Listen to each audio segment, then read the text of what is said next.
bütün karbon atomları sp2. Benzol nüvəsində olan bütün karbon atomları sp2 hibrid vəziyyətində olur. Bütün karbon atomları sp2 hibrid vəziyyətində olur. Bunu yadda saxlayın. Bütün karbon atomları sp2. Deməli, burada 6 dənə karbon atomu var. 6-sı da sp2 hibrid vəziyyəti.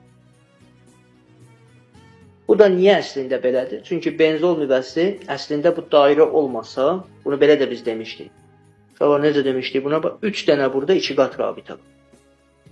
Elə bir sanki burada 3 dənə pi rabitəsi var. Pi rabitəsi olduğuna görə bütün karbonlar burada, hər karbon elə bir 2 qat rabitə ilə əlaqələnir. Ona görə burada deyirik ki, bütün karbonlar sp2 bir vəziyyətdir.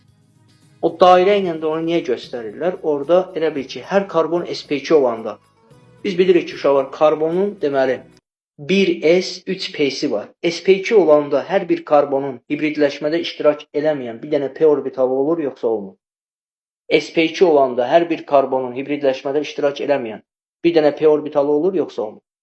6 dənə burada karbon varsa, deməli 6 dənə hibridləşmədə iştirak eləməyən p var burada. 6 dənə burada hibridləşmədə iştirak eləməyən p var. Və onu burada bu şəkildə göstərə bilərik. Məsələn, hər karbon üçün bir dənə p hibridləşmədə iştirak eləmir.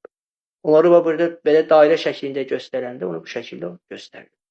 Ona görə də benzolda deyirlər 6 elektronlu pi sistemi. Pi rabitə demirlər, 6 elektronlu pi sistemi. Həmin 6 elektronlu pi sistemi də neçə pi rabitəsinə uyğun gəlir uşaqlar? 3 pi rabitəsinə. Ona görə bunlarda deyirik ki, düstur 4n-6-dır. Demişdik axı, hər pi rabitəsinə görə 2 çıxmalıydı. İndi burada 6 karbon hər zaman yadda saxlamalıyıq ki, 6 karbon atomu sp2 hibrid vəziyyətində olur həmişə. 6 karbon atomu sp2-dir. Onda geriyə n-6 sayda karbon qalır. n-6 sayda karbon isə hansı hibrid vəziyyətindədir? sp3 hibrid vəziyyətində olur.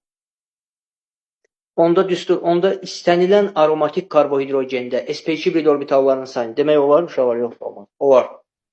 İstənilən deməli aromatik karbohidrogenda sp2 hibrid orbitallarının sayı nə qədər olacaq? 6-nı neçəyə vurmalıyıq? 6-nı 3-ə vurmalıyıq, 18. Bəs sp3 hibrid orbitallarının sayı nə qədər olacaq?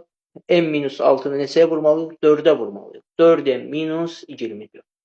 4n-24 ilə də 18-i toplayanda bu eləyəcək 4n-6. Bu düstur da buradan gəlir. Bu düsturları yadda saxlayın. Əzbər lazımdır. Amma hardan çıxdığını artıq bildik.